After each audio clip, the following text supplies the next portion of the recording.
Jangan lupa tolong di subscribe dan ketik loncengnya. Terima kasih. Tapi dimulai dari iman. Hari ini kita belajar hidup oleh iman. Haleluya. Apa?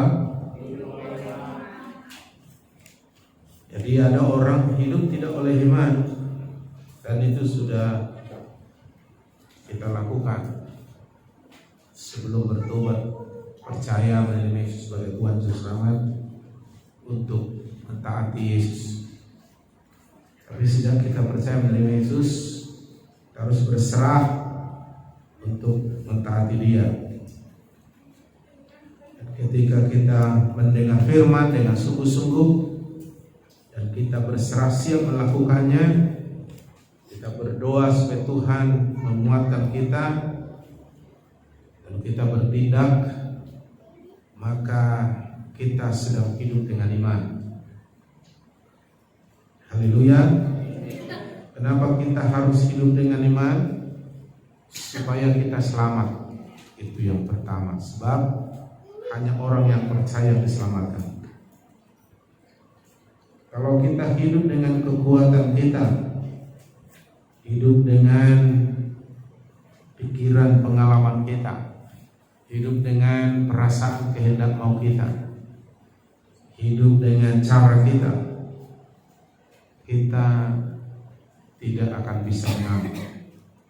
Kita tidak akan berkenan kepada Allah. Sebab tanpa iman tidak berkenan. Yang pertama, kenapa kita harus hidup dengan iman? Supaya kita diselamatkan oleh anugerah Tuhan. Percaya kepada Yesus dan firman-Nya. Untuk percaya kepada Yesus dan firman-Nya, kita harus mendengar firman-Nya. Iman timbul dari pendengaran akan firman Kristus. Jadi tidak otomatis timbul iman, tapi karena kita berusaha untuk sungguh-sungguh buka hati pikiran kita, mendengar dan menerima firman, lalu Tuhan berbicara di dalam hidup kita, hati kita, sehingga akibat firman yang tertanam dalam hati kita akan tumbuh namanya iman. Iman itu real. Iman itu lebih dari pengetahuan, lebih dari perasaan. Seperti takut, kita boleh merasakan takut, kita boleh tahu kita sedang takut, bahkan kita bisa mengekspresikan ketakutan itu dengan merinding, keringat dingin, pucat. Demikian lebih lagi iman itu bisa dirasakan, bisa ditunjukkan, diekspresikan, dan itu lebih dahsyat dari ketakutan. Haleluya. Roma 1 ayat 17. Roma 1 ayat 17, sebab di dalamnya nyata real kebenaran Allah yang bertolak dari iman dan memimpin kepada iman. Jadi kebenaran Allah, firman Tuhan itu menjadi real, menjadi nyata bagi orang beriman.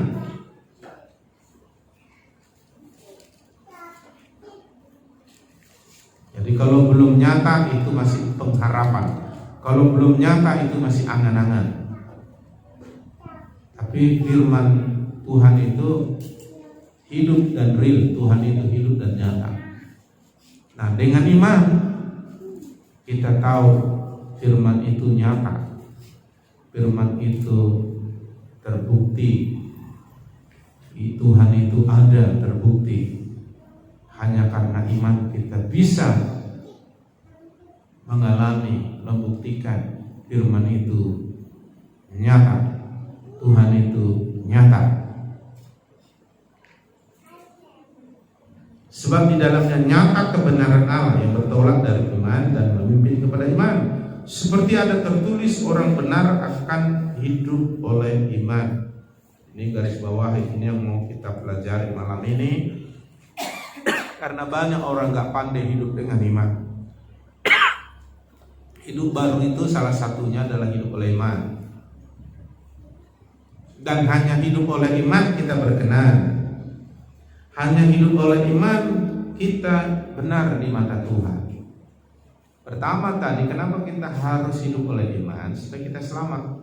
Nah, kita selamat oleh iman. Yang kedua, supaya kita berkenan kepada Allah, supaya kita bisa mengalami Tuhan itu nyata, firman itu terbukti.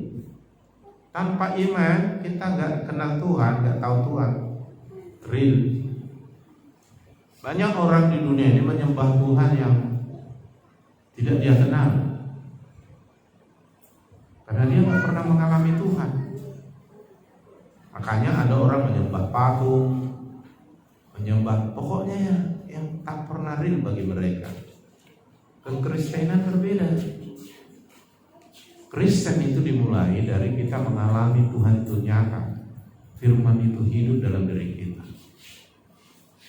Kristen bilang gitu, itu baru namanya lahir baru.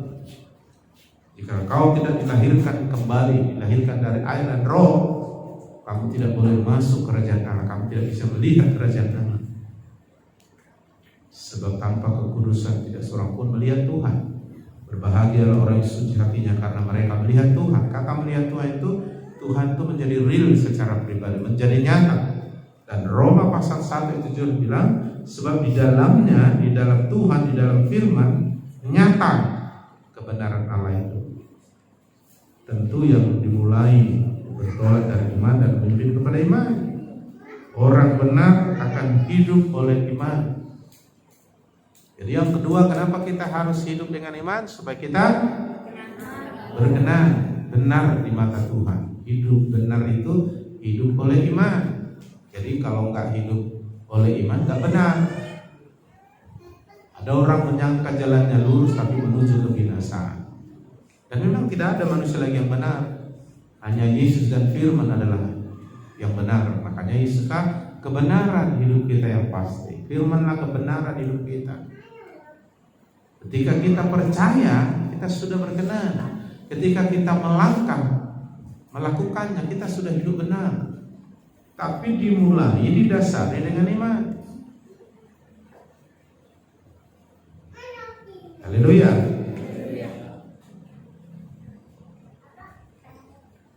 Iman itu didefinisikan di dalam Ibrani 11 ayat 1. Iman adalah dasar. Kalau dalam bahasa Inggris dasar itu disebut substansi. Iman adalah dasar atau substansi dari segala sesuatu yang kita harapkan. Kau mengharapkan nanti ke surga, iman dasarnya. Kau mengharapkan masa depanmu lebih baik, iman dasarnya. Kau mengharapkan ketemu dengan Tuhan, iman dasarnya. Kau mengharapkan kau berubah, iman dasarnya. Kau mengharapkan mujizat, iman dasarnya. Tanpa iman tidak berkenan, tak nyambung, tak bisa.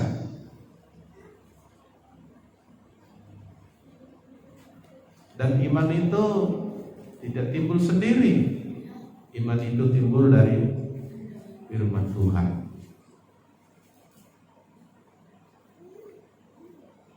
Jadi iman itu dasar. Misalnya, aku mau membangun rumah di sana, kita tunjuk tanah 20 kali 40. Kita punya dasar, kenapa bilang bangun? Kenapa kau bangun? Tanah berupanya situ. Iya. Apa dasarnya? Itu tanah saya. Dan bisa kita tunjukkan ini surat tanah. Jadi jangan kita bilang bangun dulu rumah di sana. Apa tanah? Enggak. Ada dasarnya. Kau berharap, apa dasarnya? Iman. Aku yakin pasti sembuh. Apa dasarnya? Iman. Aku percaya aku mati ke surga. Apa dasarnya? Iman. Kau nggak mungkin bilang itu mobil saya. Apa dasarnya? Dasarnya yaitu milik saya. Iya. Kau ngaku milikmu. Apa dasarnya? Apa buktinya? Kita tunjukkan buku hak milik STNK dan kuncinya. Apa buktinya kau yakin pasti masuk surga? Iman. Kenapa? Iman itu dasar, dan iman itu juga bukti dari segala sesuatu yang tidak kelihatan. Tuhan itu gak kelihatan. Surga itu belum kita lihat. Hal-hal yang akan terjadi belum kita lihat, tapi ada kepastian. Nah, kepastian itu karena kita punya bukti. Apa buktinya? Iman. Makanya iman itu kepastian. Ya, dari sharing para pelayan atau para pemimpin yang lalu, saya sudah upload ke YouTube. Tahu saudara? Nah, saya temukan beberapa apa yang dibagikan oleh para pelayan Tuhan. Ada yang menonjolkan kepastian masa depan. Ya, ada yang menonjolkan yang lain ketika mereka bagikan apa yang mereka dapatkan hari Minggu yang lalu. Nah, saudara yang dikasih Tuhan, ada kepastian. Ya, kalau ada kepastian tidak ada lagi keraguan-raguan. Tapi kepastian itu ada dasarnya, ada buktinya. Apa dasarnya? Apa buktinya? Mobil itu punyaku, tidak cukup. Apa buktinya, dasarnya? Kita punya hak milik, buku hitam istilahnya. Ini rumah saya, apa dasarnya? Banyak, tapi paling mendasar ini surat tanah atas nama saya. Tidak boleh hanya mengaku-ngaku, percaya-percaya, iblis pun percaya. Semua orang percaya kalau sudah beragama. Orang Kristen pada umumnya bilang percaya Yesus, tapi percaya juga hantu, percaya dukun. Ya, bukan begitu percaya. Ya kan? Begitu ditanya kalau mati masuk surga, mudah-mudahan. Nah, ada kepastian. Kenapa? Ya hanya ngomong doang, gak ada bukti, gak ada dasar yang ngomong itu. Itu mobil saya yang benar. Mana kuncinya? Mana buku hitamnya? Gak ada. Ngigau itu. Iman tidak seperti itu. Iman itu dasar dari semua yang kita harapkan. Iman itu bukti dari semua yang tidak kelihatan. Haleluya. Nah, saudara harus memiliki iman baru punya bukti, baru punya dasar. Tanpa itu gak ada dasar. Hanya ngaku-ngaku doang.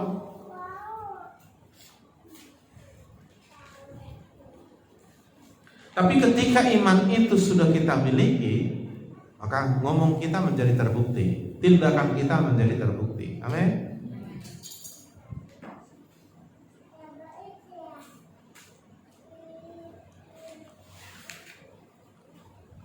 Ketika saya dikirimin orang uang 100 juta dan saya punya dasar untuk mengambil itu menjadi bentuk realita uang harga 100.000, dan saya bawa dasar saya mengambilnya ke bank BRI misalnya, yaitu buku tabungan atau ATM saya.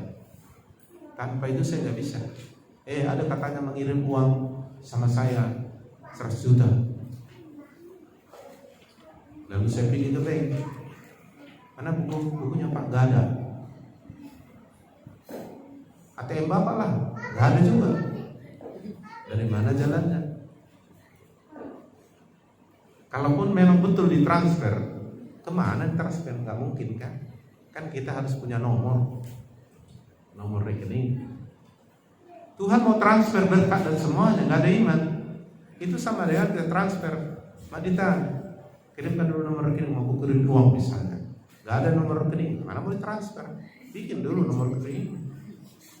Iman juga gitu. Aku mau Tuhan anugerahmu, keselamatanmu. Kau sudah mati bagiku untuk menebus aku supaya aku selamat ya. Mana imanmu? Belum ada, ya gak bisa. Tuhan sembuhkan aku, mana imanmu? Gak ada. Kau bujuk-bujuk pun orang pengen, kasihan lah Pak, memang betul, gak bohong aku ini. Anak Tuhan aku ini, baik-baik aku ini rumah aku, segala macam alasanmu, gak akan dikasih itu. Dia bukan butuh kau anak Tuhan, kau GPD Pemulihan RT, kau orang baik-baik, gak peduli orang itu. Apa buktinya kau punya uang di sini? Hanya dua yang bisa membuktikan, buku rekeningmu atau ATM. Gak punya, mau kau bilang aku orang baik-baik, opungku dan opungku itu baik-baik semua, si tua semua, gak peduli orang itu. Mereka butuh bukti. Kan banyak orang bilang udah rajin aku gereja, udah ikutnya aku merkur, semua aktivitas kau bilang. Tuhan bilang mana imanmu? Gak ada, gak bisa. Makanya tanpa iman percuma. Haleluya. Makanya dipertanyakan sama murid-murid, mananya imanmu? Kenapa kamu gak percaya? Kata sama orang ramai, Tuhan kasihanilah aku, tolonglah aku yang gak percaya ini, tolonglah aku yang kurang beriman ini. Percaya dia kurang beriman, itu juga gak bisa. Harus pas dia, tidak boleh kurang. Haleluya. Gimana semua yang di ruangan ini yakin sudah punya iman? Ayo kita lihat dulu. Ngaku-ngaku punya uang, mana bukti? Gak bisa. Ngaku-ngaku percaya, bisa aja ngaku, apa buktinya? Haleluya.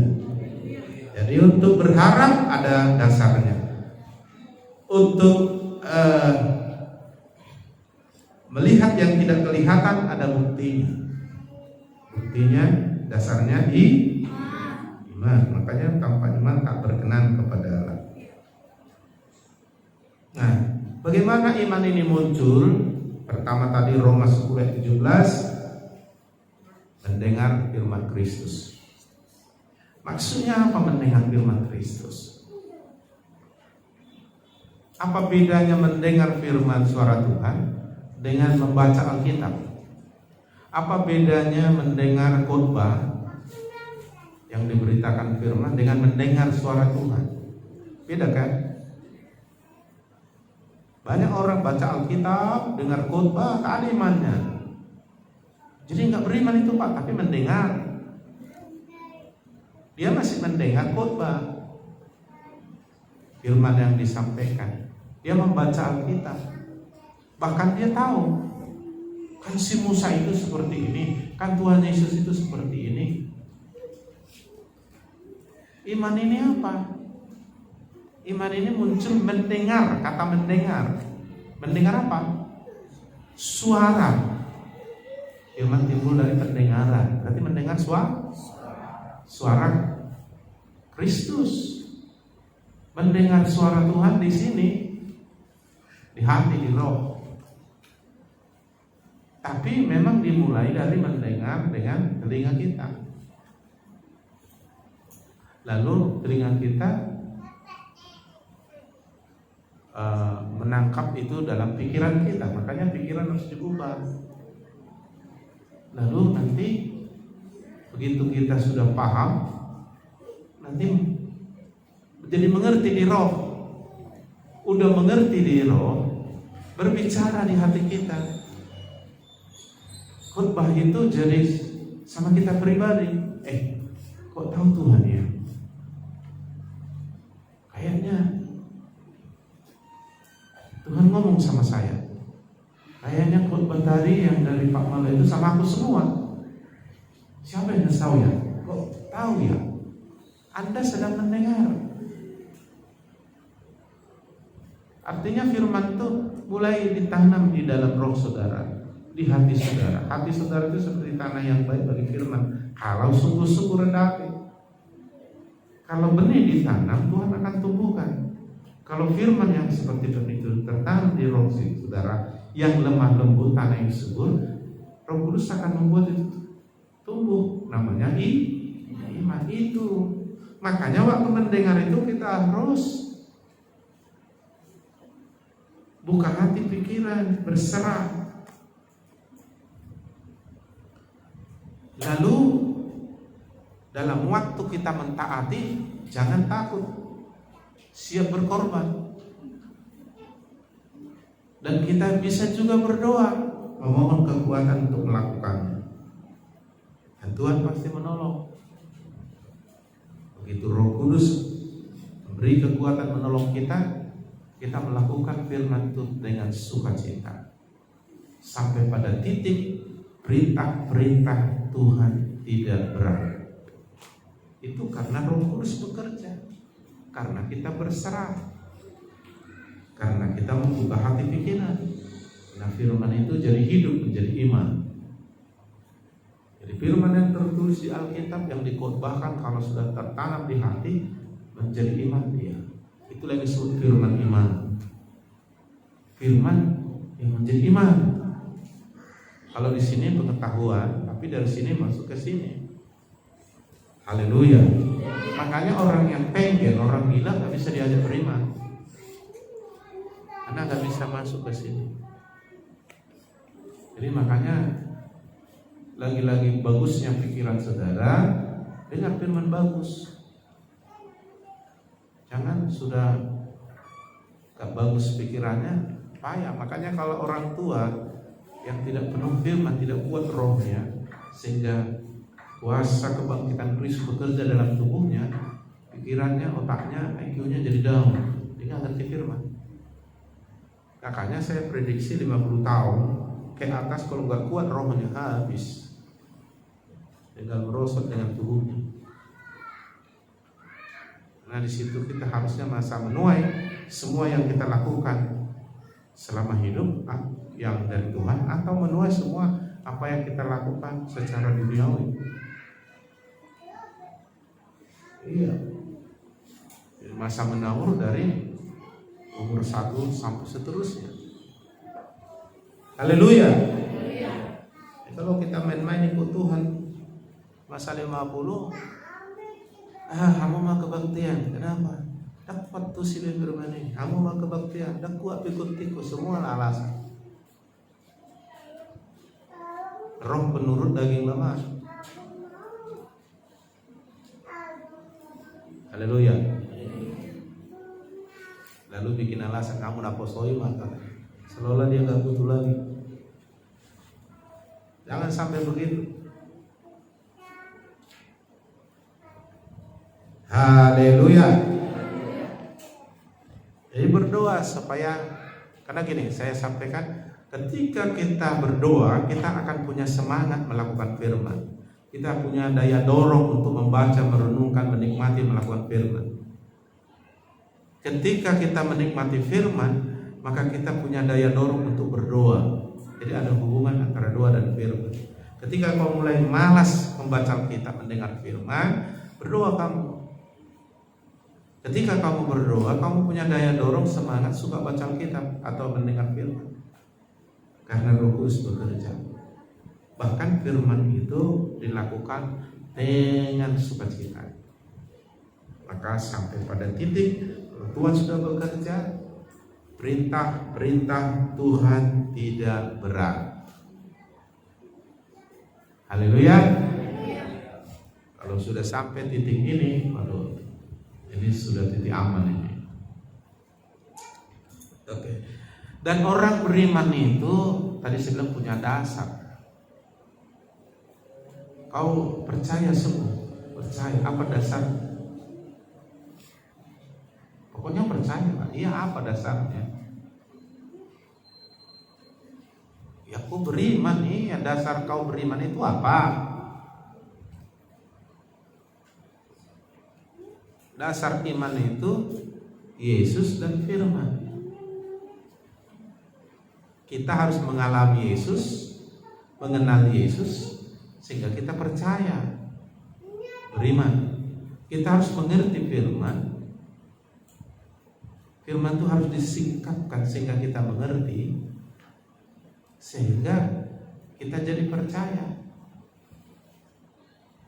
Jadi jangan percaya kepedean, pede, percaya diri.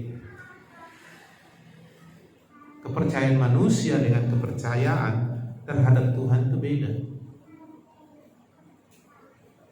Orang komunis pun punya kepercayaan dari dirinya,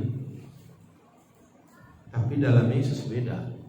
Karena kepercayaan atau iman dalam Yesus timbul dari Tuhan lewat firman.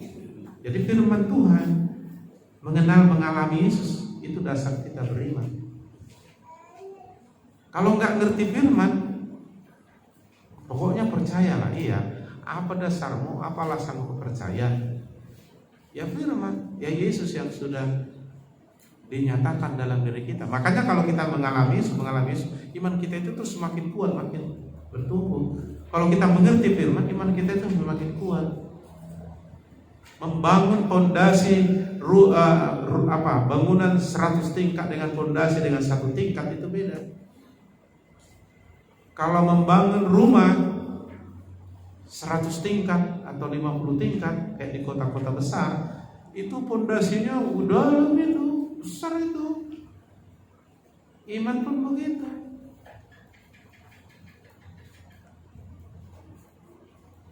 Makin banyak kita mengerti dan tertanam di roh kita, iman kita makin besar. Pondasi rumah 1 tingkat dengan rumah 30 tingkat pondasinya beda. Tidak boleh sama. Karena supaya bangunan itu kokoh, tidak runtuh.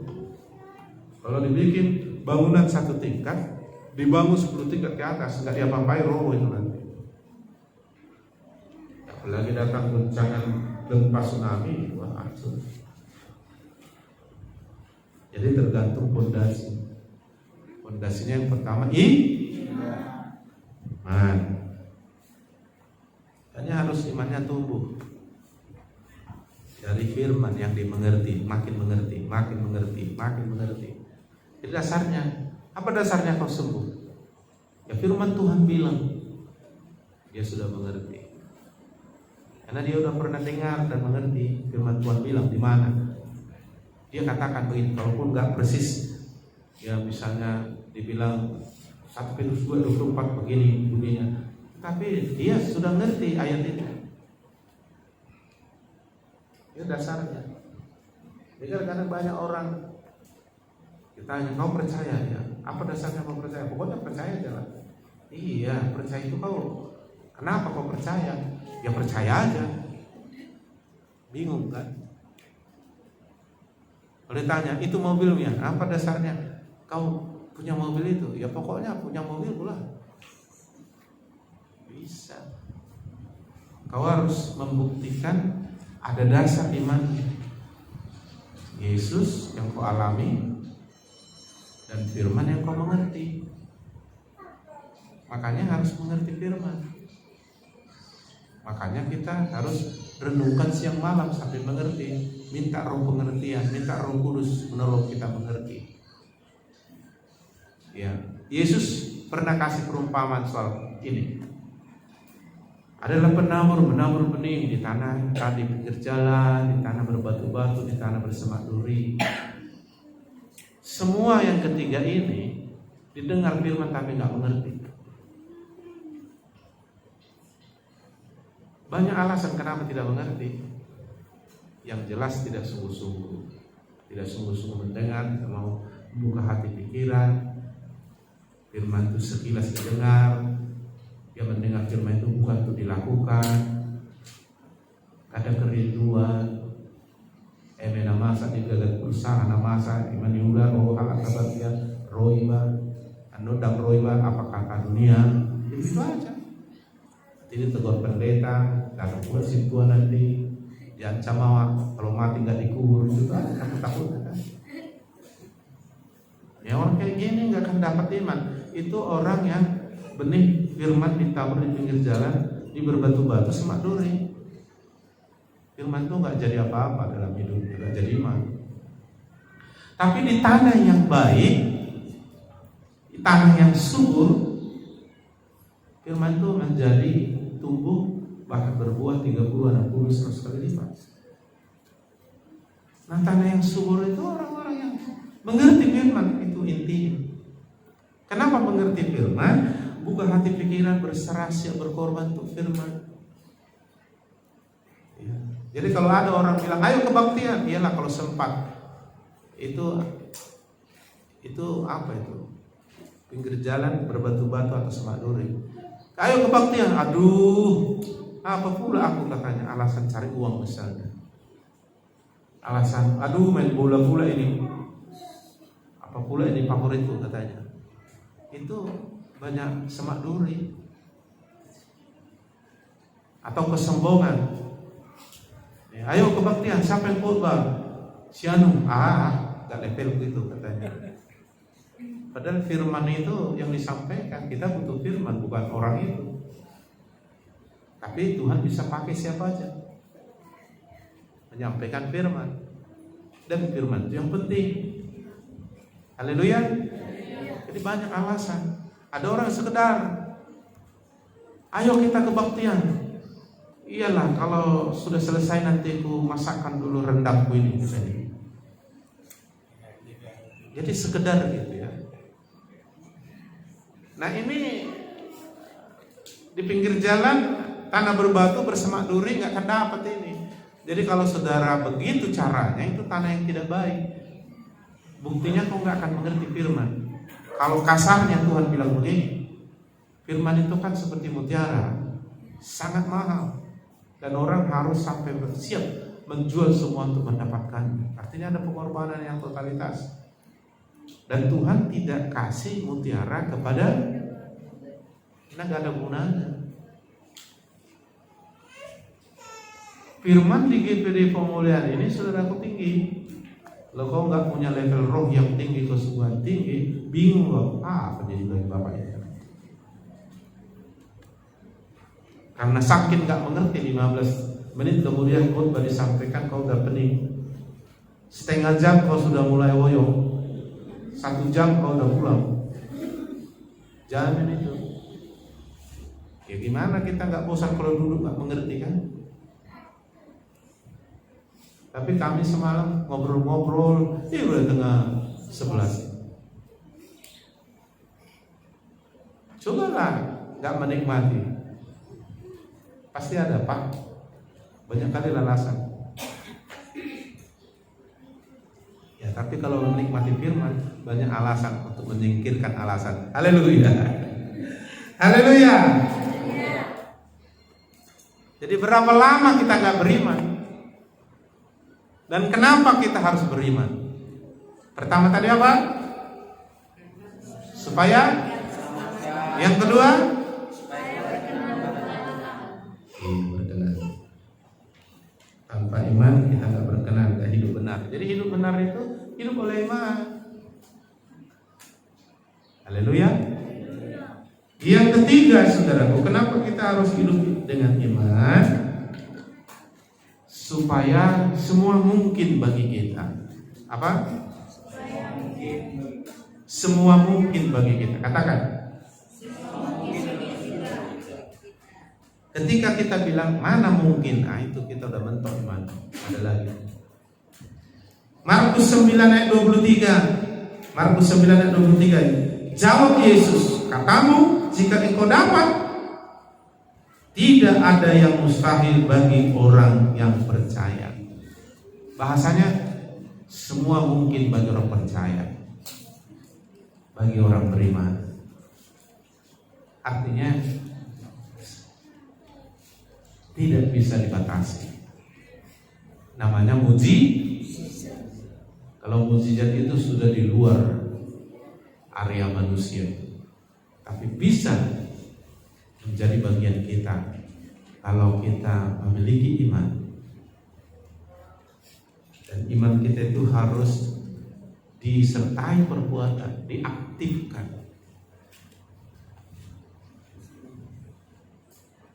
Haleluya. Sebab iman tanpa perbuatan mati. Semua mungkin.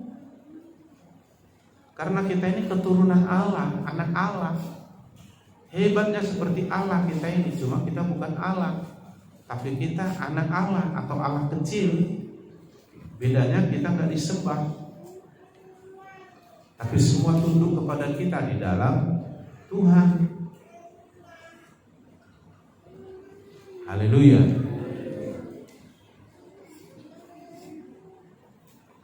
Makanya dikatakan 1 Yohanes 5:4, sebab semua yang lahir dari Allah, itulah anak Allah, mengalahkan dunia. Itu hari Minggu kita sudah belajar. Dan inilah kemenangan yang mengalahkan dunia, pengetahuan tak sanggup. Mengalahkan virus coronanya belum sanggup sekarang. Dokter yang terbaik sedunia belum bisa. Apalagi mengalahkan setan. Corona dengan setan, hebatan setan lah. Bayangkan kalau setan aja kalah sama kita, masa corona gak kalah? Logikanya kan gitu. Tapi maaf saudaraku, kualitas kita orang Kristen sekarang, rokok aja gak bisa dikalahkan. Bagaimana mengalahkan setan? Mana lebih hebat? Rokok, corona, setan. Bayangkan setan aja kita kalahkan, apalagi yang lain. Mengalahkan dunia itu artinya semua yang berhubungan dengan hidup kita di bumi. Dan Alkitab bilang Yesus mendekati mereka, Matius 28. Segala kuasa di bumi di surga ada padaku, segala. Lalu dia bilang, pergi kamu, beritakan Injil ke segala makhluk. Ini tanda yang menyertai kamu. Kita diperlengkapi dengan iman, kuasa, karakter, semua takluk. Karena kita anak Allah. Anak Allah seperti Allah. Haleluya. Anak seperti Bapak. Secara rohani Bapak kita di surga namanya Allah yang Maha Dahsyat, Tuhan Yesus Kristus. Kita seperti Dia dengan iman, karena iman. Kalau karena pikiran belum. Haleluya. Dahsyat ya kan? Jadi kalau kita bertumbuh dalam rohani, artinya kita semakin mirip dengan Yesus. Hikmatnya, pengetahuannya, kekuatannya, kuasanya, imannya, karakternya, itu maksudnya. Kalau wajahnya sama aja kayak muka orang Batak.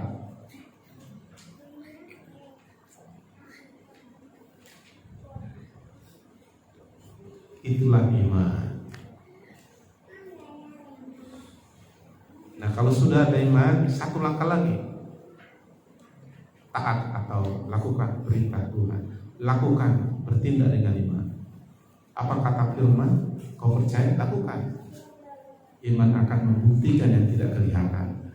Iman menjadi dasar, menjadi real apa yang kau harapkan. Iman ini dahsyat, membuat kita semua mungkin. Tiada yang mustahil orang percaya. Jadi anak Tuhan itu kalau punya cita-cita setinggi langit mungkin bisa tercapai. Pakai iman. Kayaknya jangan saudara hanya sebatas pikiran, pengetahuan, wawasanmu. Apalagi wawasanmu sempit. Banyak orang wawasannya sempit, jadi cara pandangnya sempit. Itulah yang dibilang bodoh dalam tempurung. Makanya jangan wawasan sempit, banyak belajar. Kodok dalam tempurung dipikirnya dia terbesar di dunia, bisa disentuh langit. Begitu dibuka, pikirnya udah bisa kusentuh lagi, katanya apalagi langit belum bisa disentuhnya. Nah itulah butuh wawasan, apalagi wawasan dalam Tuhan, artinya bisa memandang jauh ke depan. Itu pakai iman. Iman itu membuat kita bisa melihat jauh ke depan, seperti Tuhan melihat. Unlimited, tidak ada batas. Supranatural, bukan natural. Kalau natural, kalau udah 50 sudah mulai sakit, 56 pensiun, 60 sakit-sakit, 70 udah rengkap, 80 hampir mampus.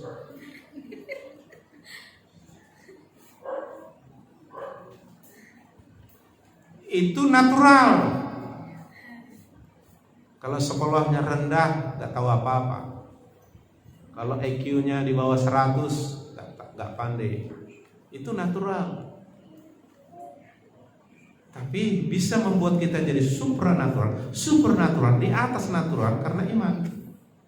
Semua mungkin. Hebat nggak? Jadi iman itu membuat kau melampaui keterbatasan pengetahuan, pikiran, kekuatan dunia ini. Makanya bahasa bagi orang percaya, kata Yesus, semua mungkin bagimu. Kenapa? Karena kau orang percaya. Artinya tiada yang mustahil bagi orang bisa mengalahkan dunia, tapi pakai iman. Bisa mengalahkan virus corona, bukan ilmu kedokteran, iman. Bisa mengalahkan penyakit pakai apa? Pakai iman. Bisa mengalahkan setan pakai apa? Pakai iman. Bisa ketemu dengan Tuhan dengan iman. Apa mungkin berkenan? Kita kan belum sempurna. Dengan iman kita berkenan. Dengan iman kita diampuni. Semua iman, tanpa iman tidak berkenan kepada Allah. Makin kuat iman, makin sulit kita ragu, makin sulit kita bimbang takut. Makin kuat iman, makin akurat, makin sempurna cara pandang, makin jauh cara pandang, makin punya kepastian yang luar biasa sampai tak tergoyahkan. Nah, saya kasih contoh di Ibrani 11 ini cerita orang beriman. Misalnya Ibrani 11 ayat 5. Karena iman Henok terangkat, maksudnya langsung gak meninggal dunia, supaya ia tidak mengalami kematian. Dan ia tidak ditemukan karena Allah telah mengangkatnya. Sebab sebelum ia terangkat, ia memperoleh kesaksian bahwa ia berkenan kepada Allah. Hidup dengan iman, gak mati. Haleluya. Langsung diubah, langsung. Tapi ceritanya si Henok ini, dia mengalami Tuhan beratus tahun sampai akhir hidup. Alkitab bilang dia bergaul intim dengan Tuhan. Haleluya. Jadi imannya itu melonjak. Kalau kita ngalami Tuhan, iman kita melonjak. Kalau kita ngerti firman, iman kita makin melonjak. Fondasi kita makin besar, kapasitas roh kita, iman kita besar. Iman sebesar biji sawi kalau digunakan pindah gunung. Apalagi iman sebesar gunung. Hebat gak iman? Hebat. Jadi gak kejangkau dengan otak. Itu mujizat kalau udah bicara iman. Itu sudah bicara tentang Allah dan firman. Udah bicara dalam dimensi Allah. Dan kita ini seperti Allah, hidup oleh roh, bukan hidup oleh kekuatan fisik kita yang berdosa ini. Haleluya. Buktinya Henok gak meninggal, Elia tidak meninggal. Haleluya. Anda bisa meninggal tanpa sakit. Semua karena iman.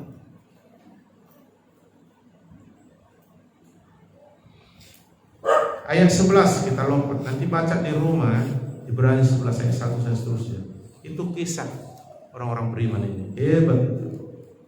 Ayat 11, Ibrani 11, karena iman ia juga, dan Sarah, Abraham maksudnya, beroleh kekuatan untuk menurunkan anak cucu walaupun usianya sudah lewat, karena ia menganggap Tuhan yang memberi janji itu setia. Sarah itu memang sudah ada masalah fisik, mandul, dan sudah tua, makin tak mungkin lagi. Karena aku perhatikan kalau ibu-ibu mengandung dan melahirkan itu udah susah kali, itu kan butuh kekuatan kan.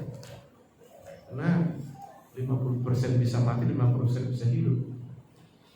Makanya kalau nggak kuat fisiknya, bisa mati dia melahirkan. Bayangkan sudah mandul, udah ada masalah kan, ketidakmungkinan secara natural. Mana ada orang mandul bisa punya anak lagi? Nggak bisa kan? Tukang secara medis nggak bisa. Ya, udah tua pula, usia 90 tahun. Bayangkan, sini belum ada 90. Bisa mengandung, melahirkan anak. Oh, orang muda aja gue lihat anak pertama setengah mati dia mau melahirkan anak. Ini usia 80, 90. Abraham udah 100 tahun. Udah lebih tua dari waktu dulu masih 80 ya. Waktu baru berapa? 70. Bayangkan Opung Tajulu baru usia 90 mengandung melahirkan. Bukan Tuhan. Sedangkan orang muda nggak kuat, udah tua. Tapi Alkitab bilang Tuhan memberikan mereka kekuatan. lahir si Ishak, usia 90, Abraham lagi pula memang sudah mandul dari mudanya. Karena apa? Karena iman. Makanya semua mungkin kalau iman. Jadi kalau kau bilang, bisanya aku nanti bangun rumah, nah, secara realita boleh kau hitung itu mentok nanti, nggak bisa. Tapi kalau mulai kau bangkitkan, kau bangun imanmu, semua mungkin. Makanya firman ini bisa dilogikakan kalau kau mengerti firman. Kalau nggak mengerti firman, tak bisa. Kayak manapun kau bilang nggak bisa. Karena nggak ada bisa kita menerangkan. Makanya dasarnya Tuhan. Jadi orang yang percaya itu punya kepastian. Karena dia bisa melihat iman itu bukti dari yang tidak kelihatan. Orang hanya bisa membuktikan yang kelihatan. Kita bisa membuktikan yang tidak kelihatan pakai iman.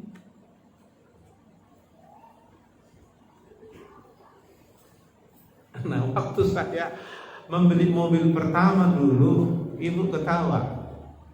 Ada alasan saya memang waktu beli mobil. Jatuh saya pulang dari padang halaman, hujan-hujan malam, kira-kira jam 10, jam 11 malam, kebaktian dari sana. Hujan sampai rantau jatuh saya. Wah, koyak celana saya waktu terletak. Saya di situ. Situ aku berdoa, Tuhan, aku mintalah beri aku mobil. Kalau begini ceritanya tersiksa aku, Tuhan. Aku pokoknya Tuhan minta mobil. Dan saya terus tunggu iman saya. Saya bilang, saya mau beli mobil, berapa uang? 10 juta. 10 juta beli mobil. Artinya limited saya 10 juta punya uang. Mobil yang saya mau beli 35 juta. Tahu ibu. Tapi saya melangkah dengan iman. Akhirnya bisa beli mobil 35 juta pertama kali cash. Dan seterusnya dan seterusnya. Waktu bangun gedung gereja ini pun itu pakai iman semuanya. Dan memang iman itu bisa dilatih makin besar kapasitasnya, kemampuan. Itu namanya bertumbuh. Itu lewat firman. Makanya renungin firman siang malam biar naik kapasitas iman. Jadi ada alasan bisa kita jelaskan kenapa kita percaya. Haleluya. Karena amin itu real, ada faktanya, yaitu firman dan Yesus. Makanya harus kita ngerti dan mengalami Yesus. Selain itu ngarang itu namanya. Aku jalan di atas air seperti Petrus, jalan aja kamu. Jadi nggak bisa niru-niru, itu real sama kita. Ya, bangun beli tanah ini. Saya tahu sejarahnya ini. Tanah ini 25 juta, tapi terus berkorban orang itu 1,5 juta, jadi 23,5 juta ini tanah. Kumpul uang dulu waktu itu hanya sekitar 13 juta. 13 juta udah hebat itu dulu. Lumayan lah karena masih sedikit jemaat tahun 2003 ya. Umumnya tanah 23.500.000, janji iman semua 13 jutaan. Lalu gimana itu kan? Belum bangunan lagi kan? Ini bangunan sekali bangun ini, nggak 2 kali bangun ini. Ini tinggal cat-catnya ini aja yang kita rubah-rubah ini langsung. Cuma ini dulu belum gipsum ya, masih apa? Tapi semua AC-nya semua udah jadi.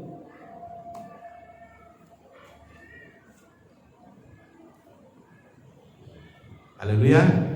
Dan sudah saya bilang sama Tuhan, Tuhan aku mau besari gedung gereja, kan kami di belakang ini. Tapi kalau dibesari gereja, di mana kami punya rumah? Lalu diskusi dengan ibu, dengan panitia, ya. Lalu mulai berdoa. Lalu saya mulai terus bangkitkan iman saya, cari firman, sampai akhirnya kita putuskan bersama panitia bangun gedung gereja. Janjiman semua untuk bangun ini. Tapi kan untuk bangun rumah pastori nggak ada janjiman. Dan logikanya harus selesai dulu pastori, baru kami bisa pindah, baru bangun ini kan. Lalu diskusi dengan ibu, kesepakatan semua, urusan keuangan begini, ini. Oke, deal. Saya mulai jalan. Urusan membangun rumah serahkan sama saya, sama gedung gereja. Urusan yang lain ini handle ibu. Siap. Baik terus. Nah, waktu itu sempat saya agak goyang karena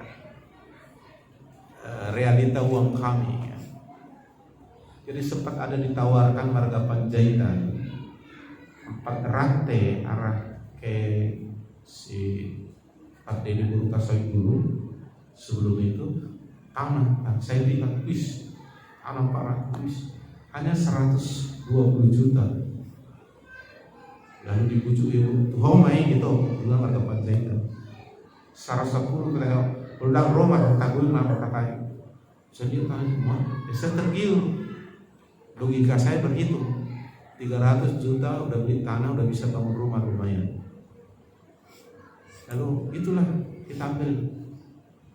Atau supaya jangan mikir kita banyak uang, supaya konsisten bangun, kita kontraklah rumah itu yang sekarang ditempati oleh Pak Situmorang. Itu masih satu itu dulu rumah itu. Kita kontrak 5 tahun dengan iman nanti 5 tahun kemudian kita bangun itu rumah bisa itu. Daripada penting kita mikir uang supaya selesai gedung gereja.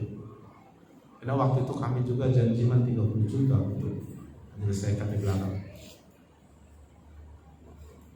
Ibu bilang gini, itu yang buat saya berpikir ulang. Masalahnya kita dekat dengan gereja. Masalahnya parkir ini belum punya kita dulu. Jadi mana parkirmu? Pikirkan ke depan. Dan ini nggak dijual. Bolak balik mau kita beli nggak dijual. Hanya boleh kita pakai parkir yang sekarang ini. Lalu si Cina kami dengar jual rumahnya itu dulu, tapi kotak sabun rumah gitu lah. Tapi mahal. Tanah doang belum sertifikat 300 juta, paku mati nggak kurang. Ibu dengan gampang bilang itulah kita beli. Otakku mulai berpikir 300 juta kayak pembangunan berapa?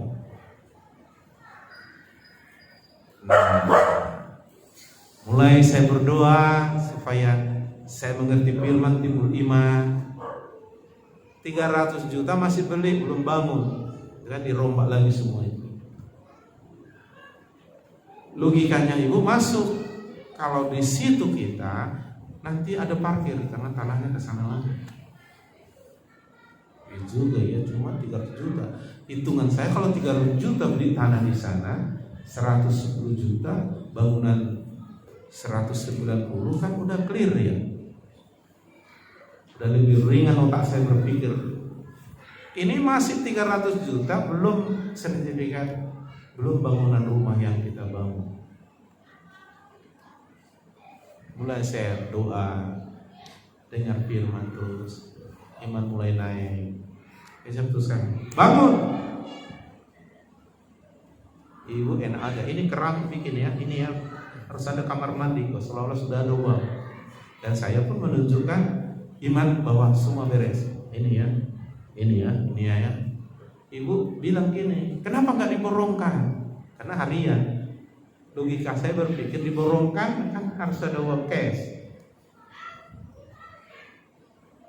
Ini semua melangkah dengan iman. Dan jadi seperti itu. Haleluya. Logikanya kemana? Gak dapat. Ya kalau saya nggak beriman, logikanya saya tadi kontrak 5 tahun di sana, kumpul dikit-dikit uang. Tapi dibeli orang itu habis kita nggak punya parkir. Mau dibangun anakku di situ, katanya kan, mau bilang apa kita tanah. Jadi nggak bisa, mesti kita beli, kata ibu. Otak saya ngomong, uangnya mana?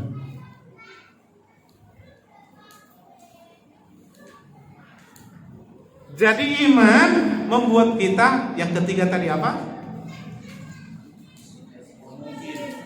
Buat semua mungkin. Ya kan, Pung dulu pernah kuajari beriman. Pung, bangun rumah ini, jelek kali waktu itu rumah itu. Yang bikin saya gelisah, rumah itu kan karena banjir timbul, jadi bisa kita gini kan apanya? Karena udah naik. Yang kedua kan otomatis apa? Karena nggak disemen waktu itu kampungnya, pakai tikar lah kami kebaktian. Datanglah semut dari tikar gigit lah. Anak tahir itu bilang, Pung, bangun rumah. Dan kita, Pung ini enak aja dia menjawab, amin Pak, doakan Pak. Nggak disangkalnya. Kalau kurasa sangkalnya, pinginnya memang, tapi dari mana uang? Kalau katanya nggak jadi tuh. Pung ini agak respon dia. Amin, doakan Pak. Akhirnya kita doain. Dua orang sepakat kan kata Tuhan kan. Ya terbangun. Kenapa nggak waktu kuat-kuatnya cari uang dibangun? Kenapa setelah tua dan jadi pensiun dibangun? Nah semua karena itu. Yang aku dengar dari opung ini, ada anak gadis bukan famili sampai sumbang 5 juta opungnya. Anak gadis sumbang sama opung ini 5 juta bangun rumah. Mana ada uang untuk membayar ini? Udah lah opung, kalau ada kasih, kalau enggak apa-apa lah. Bayangkan anak gadis 5 juta, bukan orang kaya keras itu.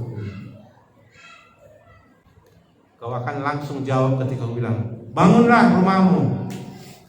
Enak aja ya Pak Pendeta ini bilang, mana uangnya? Pas kau bilang, ya itu kan apa namanya, logika manusia ya, alaminya kan begitu. Kalau ada memang uang di kantong 200 juta, oke, bisa lah. Ini uang 5 juta, uang tukang aja kan cukup gitu kan. Haleluya. Haleluya. Lalu saya ditantang lagi, tahun berapa itu bangun kandis gedung Gambangan gedung, karena kebutuhan. Harus selesai bulan 11. Ada murid saya di kandis bilang, amin Pak, siap. Tengah jalan baru dia nyerah. Aduh, atau lagi lupa katanya. Artinya dia sampai mentok imannya. Makanya supaya jangan mentok imanmu, terus tambahkan firman Tuhan. Makin besar pondasi, makin tinggi bangunan bisa dibangun. Makin besar imanmu, makin besar mukjizat yang kau terima. Logikanya kan gitu. Kau mau dapat ikan paus, kau harus punya kapal, kau harus pergi ke tengah samudera. Ada pengorbanan. Kau harus belajar bagaimana caranya menangkap ikan paus dan ke samudera yang jangan bawa sampan kecil hanyut kau di situ. Nggak mau aku risiko Pak, aku mau ikan teri aja. Dia di pinggir pantai bolehlah, sambil pakai kursi, pakai headset, dengar TikTok, dapat ikan teri memang. Ya ikan paus, setengah mati sampai kiamat ada ikan paus. Kecuali ikan paus yang sudah mati terdampar. Kau mau dapat besar? Naikkan iman besar. Haleluya. Jadi makanya pasnya Tuhan bilang renungkan firman siang malam. Maksudnya iman kita jangan sebesar biji sawi, tak dipakai pula kan. Kayaknya diterbangkan angin kan. Nah, ayo berimanlah ya. Haleluya. Haleluya. Ada saja. Ya anak-anak sekolah kau beriman, jangan bilang di mana lah aku mau sekolah ke luar negeri pinginnya, tapi orang tuaku nggak sanggup. Udah mentok iman di situ. kau hanya berdasarkan realita orang tuamu. Bahkan kalaupun mungkin orang tuamu mampu, kau tetap berharap mengandalkan Tuhan. Haleluya. Nah, begitulah cerita beriman. Semana kita ini mau pakai iman atau ya apa boleh buat gitu? Ya, maiba, nasumar gugun gitu. Nama dua gitu. Biama najulan tong malas doi belajar asal tahu semua begitu. Matematika aku memang kontenanamnya dulu itu mencontek. Dari mana saya bisa? Jangan batasi. Mulai masuk kepada iman. Iman timbul dari dengar suara Tuhan. Bikin hatimu itu kayak tanah subur bagi benih firman. Dari iman tumbuh 30, 60, 100 kali. Naik terus maksudnya. Jangan itu aja. Iman cukup makan. Ya, beriman ya kau. Beriman Pak. Bertahan saya Pak. Kadang-kadang goncangannya bikin goyang juga kayak begitu Pak. Bertahan saya. Enggak. Jangan hanya bertahan. Maju kalahkan semua. Firman dan Roh Kudus siap membawa kau dalam dimensi iman dan iman. Hanya cari Tuhan, cari firman. Semuanya ditambahkan. Kita ketika kita bicara iman, semuanya mungkin. Katakan dengan iman semua mungkin bagiku. Semua mungkin bagiku. Kalau tanpa iman aku terbatas. Bagaimana kita menunjukkan iman kita? Bertindak. Tapi bagaimana kita memiliki iman? Dengan firman. Iman yang pasti itu punya dasar. Apa dasar imanmu? Yesus dan firman. Alami Yesus. Ngerti firman, terima firman.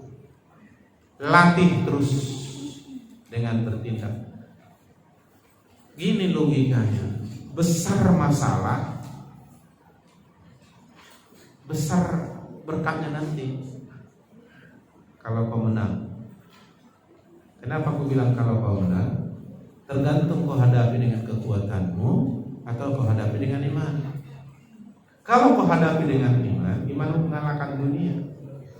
Kau menang, bukan hanya menang, tapi dari mana? Bukan hanya menang dari masalah itu, tapi kau mengalami perubahan, pembentukan dan berkat di balik masalah.